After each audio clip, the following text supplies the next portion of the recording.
Hanya beberapa bulan setelah keberhasilan besar Apollo 11, kamu pasti tahu tentang satu langkah kecil bagi manusia, satu lompatan besar bagi umat manusia kan? Oke, setelahnya NASA mengirim misi lain ke bulan. Tapi situasinya sangat tidak kondusif saat peluncuran Apollo 12 yang dilakukan pada November 1969. Masih dalam suasana keberhasilan pendaratan pertama di bulan, NASA memutuskan melangkah lebih jauh lagi dengan misi Apollo 12 dengan rencana pendaratan di Lautan Badai, yaitu titik gelap terbesar di bulan. Untuk pendaratan pertama di bulan, mereka memilih Laut Ketentraman karena tempat ini relatif datar dan rata. Kali ini, tujuannya adalah mendaratkan wahana antariksa dengan lebih presisi. Komandan Pete Conrad dan pilot modul pendaratan Albin akan menghabiskan lebih banyak waktu di permukaan bulan dengan 2 kali kunjungan yang direncanakan. Mereka bahkan akan mengirim gambar TV berwarna pertama dari bulan. Pada 14 November, tim naik ke roket Saturnus 5 yang sangat besar di Florida, sementara direktur penerbangan mengambil tempat di pusat kendali misi di Houston. Ini pertama kalinya ia memimpin sebuah misi dan tidak pernah menduga peristiwa dramatis yang akan segera terjadi. Di dekat lokasi peluncuran sempat terjadi badai sehingga tanahnya agak basah dan langitnya mendung. Pada pukul 11.22, roket putih besar mulai terangkat dari landasan dan melesat ke angkasa. Conrad dan timnya berteriak kegirangan, tapi kemudian hanya dalam 36 detik penerbangan, suatu hal buruk terjadi. Muncul sebuah kilatan cahaya dan pesawat antariksa kehilangan seluruh dayanya. Itu sungguh menakutkan dan alarm mulai berbunyi. Tim yang berada di dalam Apollo 12 bingung, mereka tidak tahu apa yang terjadi. Tapi setelah penyelidikan, mereka menemukan bahwa roket tersebut tidak hanya disambar petir 1 kali, tapi 2 kali. Kabar baiknya, desain roket itu memungkinkannya untuk melanjutkan misi meskipun mengalami hambatan tak terduga.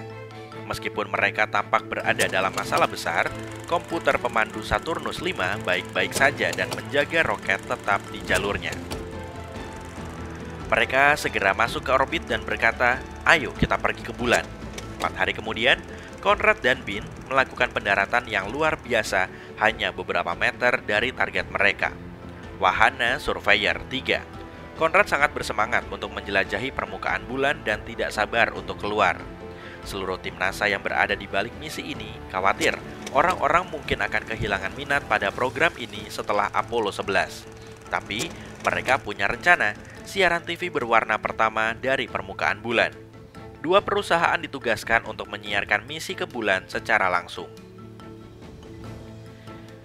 Pada masa itu, hal ini sangat penting karena adanya 2 jaringan yang bekerja sama dalam upaya ini membuat mereka mampu menjangkau jutaan orang. Namun, meskipun NASA fokus pada TV sebagai cara untuk terhubung dengan publik, para astronot tidak benar-benar dilatih tentang cara menggunakan kamera. Ketika Conrad menuruni tangga menuju permukaan bulan, dia harus membuka ruang penyimpanan untuk mengeluarkan kamera video. Rekamannya agak buram dan awalnya hanya menampakkan kakinya, tapi itu tetap menakjubkan untuk dilihat. Setelah beberapa saat, Bean muncul di samping rekannya di permukaan bulan, dan mereka berdua meluangkan waktu sejenak untuk menikmati dunia baru yang mereka pijak.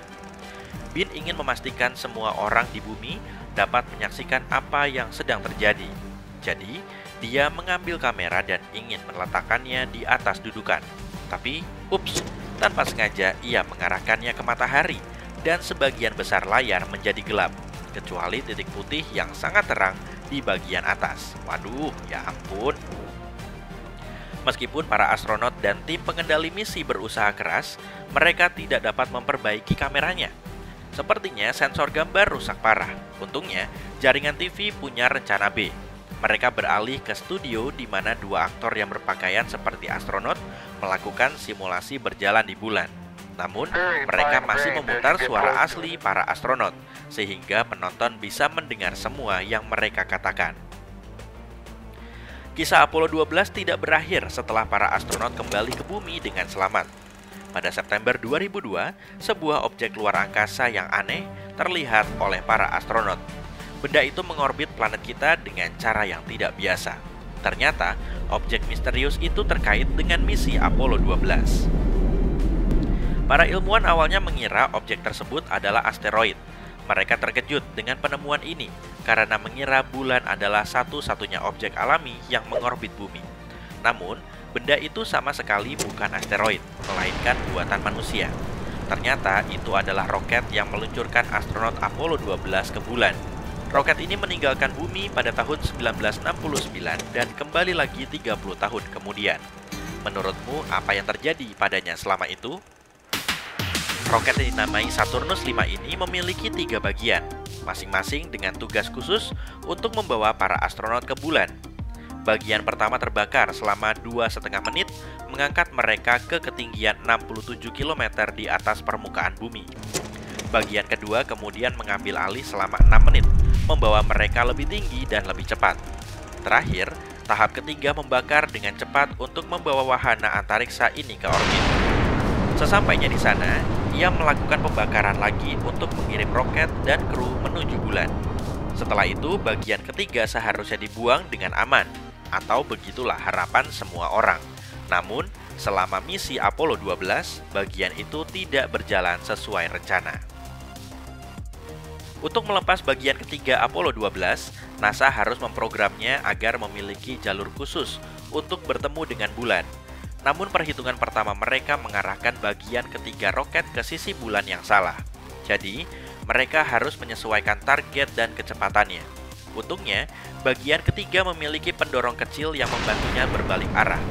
Meskipun para ahli harus menyesuaikan rencana mereka, hal itu tidak membuang banyak energi karena sudah dilakukan di awal. Pada saat melepaskan bagian ketiga dari roket itu, tim telah melaju sangat cepat. Untuk memastikan bagian itu meluncur ke tempat yang tepat, mereka hanya perlu memperlambatnya sedikit. Mudah sekali bukan? Tapi sekali lagi, semua tidak berjalan sesuai rencana.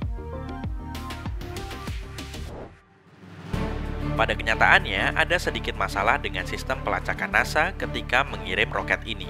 Ternyata, sistemnya sedikit tidak stabil, yang menyebabkan laju roket terlampau lambat dan mengoreksinya hingga 40 km per jam.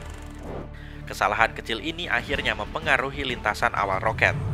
Pada satu titik, roket ini bahkan mencapai titik Lagrange 1 yang merupakan titik khusus di luar angkasa di mana gaya gravitasi bumi dan matahari menjadi seimbang. Rencananya, roket bagian ketiga ini akan dikirimkan ke lintasan di luar planet kita untuk mengorbit matahari. Ini akan menjadi pilihan paling aman, memastikan misi ini tidak akan mempengaruhi misi ke bulan di masa depan karena tidak sengaja menabrak wahana antariksa lain. Tapi, karena salah perhitungan, bagian ini tetap berakhir mengitari matahari, hanya saja dengan pola yang aneh, yaitu di bagian dalam orbit bumi mengelilingi bintangnya. Butuh waktu lebih dari 30 tahun bagi objek tidak biasa ini untuk terseret kembali ke orbit bumi, dan akhirnya menemukannya di titik Lagrange 1. Begitu sampai di titik ini, benda tersebut mulai berputar mengelilingi bumi dengan pola yang sangat tidak biasa. Untuk mengidentifikasi roket tersebut, para ilmuwan melakukan spektroskopi. Metode ini memungkinkan mereka mengidentifikasi jenis material yang ada di dalam objek tersebut. Singkatnya, mereka bisa mengetahui komposisi roket dengan mempelajari cara roket itu memantulkan cahaya. Tidak butuh waktu lama untuk mengetahui bahwa yang mereka lihat adalah jenis cat putih khusus yang digunakan untuk melapisi roket NASA.